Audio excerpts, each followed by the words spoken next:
Assalamualaikum warahmatullahi wabarakatuh. Salam sejahtera untuk dosen pengampu mata kuliah Pendidikan Kewarganegaraan. Pada kesempatan ini, saya Dodi Stianto akan mempresentasikan studi kasus mengenai integrasi dan kedaulatan negara Republik Indonesia. Presentasi ini merupakan pemenuhan tugas akhir semester pada mata kuliah Pendidikan Kewarganegaraan. Baik, langsung saja kita masuk ke pembahasan. Poin pertama untuk latar belakang di sini terkait dengan masalah dan data empiris. Laut Natuna Utara adalah bagian dari ZEE Indonesia yang memiliki nilai strategis kaya migas dan sumber daya perikanan. Sejak 2016 terjadi intrusi berulang kapal Cina Coast Guard atau CCG dan kapal ikan Tiongkok dengan mengacu pada klaim Nine Ten Days Line yang tidak sah menurut UNCLOS tahun 1982.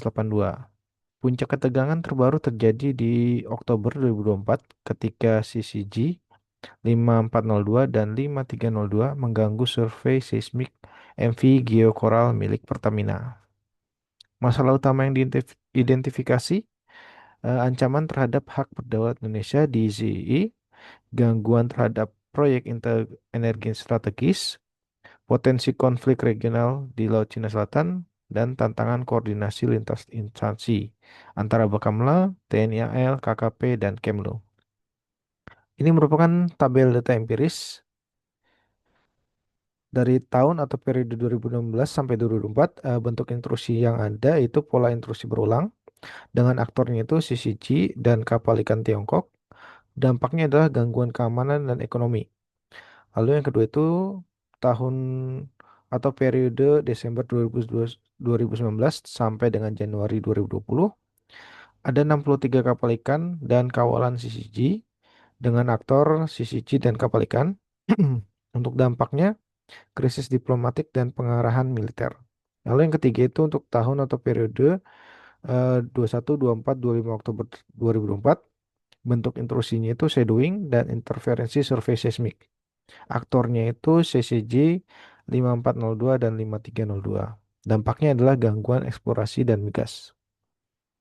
Lalu untuk berikutnya terkait pendekatan penelitian, studi kasusnya ini fokus penelitian diarahkan untuk menganalisis insiden intrusi Cina Coast Guard atau CCG terhadap survei seismik migas Indonesia di Laut Natuna Utara pada Oktober 2024 melalui metode studi kasus. Pendekatan ini dipilih karena kasus ini merupakan fenomena spesifik, aktual, dan memiliki implikasi strategis terhadap kedaulatan Indonesia.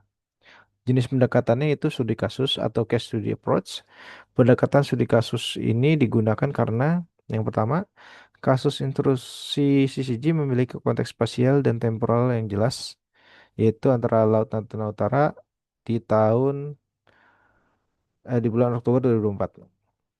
Berisi interaksi aktor internasional yakni Indonesia dan Cina yang relevan untuk dianalisis melalui kerangka hukum dan geopolitik.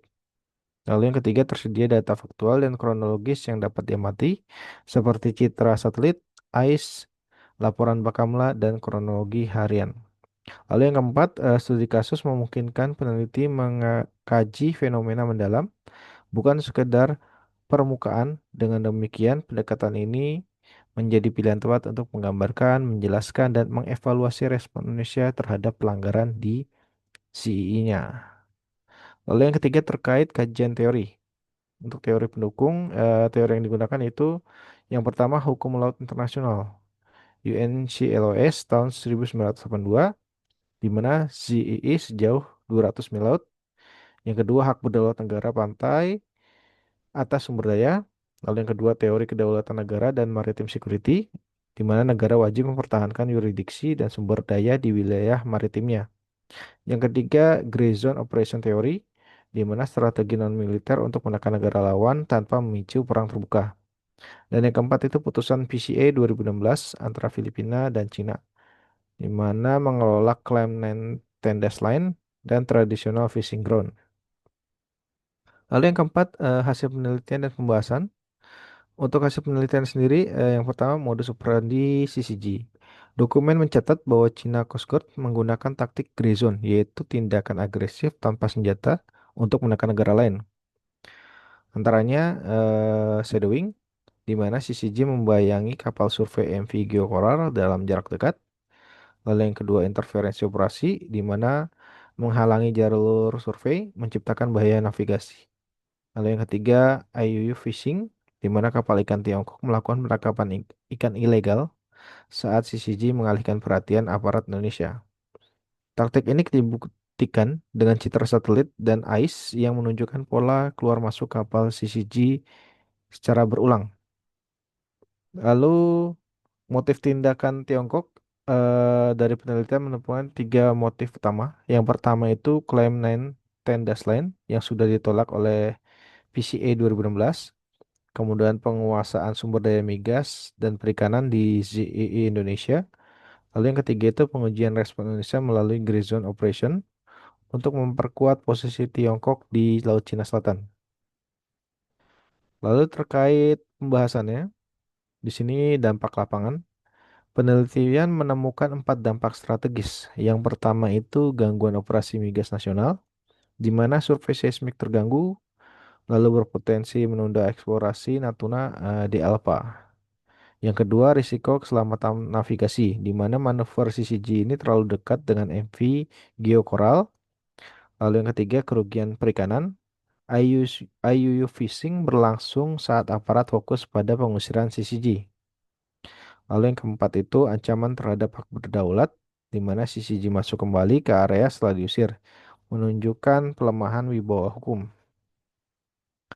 Lalu pembahasan menegaskan bahwa yang pertama legalitas Indonesia. Indonesia memiliki dasar hukum kuat UNCLOS 1982 di mana ZEE sejauh 200 mil laut.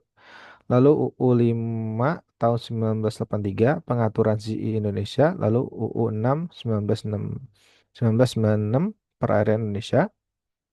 Lalu yang kedua ilegalitas tindakan Tiongkok di mana mereka klaim Tainan Tendes Line di mana sudah dibatalkan oleh PCA 2016.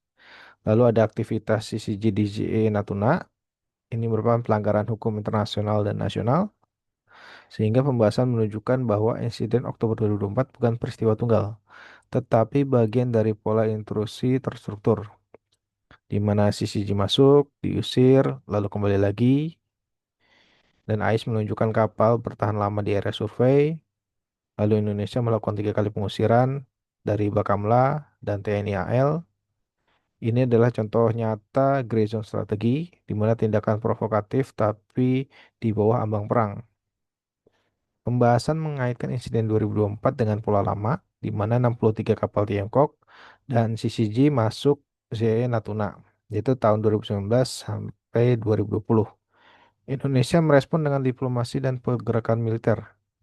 Kesimpulan pembahasannya adalah Tiongkok menggunakan pola intrusi berulang untuk menguji konsistensi Indonesia. Lalu poin berikutnya itu mengenai kesimpulan rekomendasi. Untuk kesimpulan sendiri, insiden Oktober 2024 merupakan bagian dari pola panjang intrusi Tiongkok sejak 2016. Lalu yang kedua, klaim Tiongkok tidak sah secara hukum internasional menurut PCA 2016 dan UNCLOS tahun 1982. Lalu yang ketiga, aktivitas CCG bertujuan menekan Indonesia melalui strategi Grey Zone. Lalu yang keempat, respon Indonesia perlu lebih terintegrasi dan berkelanjutan. Kemudian terkait rekomendasinya sendiri, yang pertama itu Indonesia perlu penguatan kehadiran efektif seperti patroli berlapis, aset sharing, dan integrasi situ. Lalu yang kedua itu diplomasi dan dipublikasi data, di mana konsisten menegaskan posisi berbasis UNCLOS. Lalu yang ketiga itu, yang terakhir, kolaborasi regional ASEAN, CMB dan mekanisme pencegahan konflik. Mungkin itu terkait kesimpulan dan rekomendasi yang bisa diberikan. Kemudian ini merupakan daftar kepustakaan dari beberapa referensi yang sudah saya gunakan. Dan terima kasih. Mungkin itu saja yang bisa saya sampaikan untuk kesempatan ini. Sekali lagi saya ucapkan terima kasih. Wassalamualaikum warahmatullahi wabarakatuh.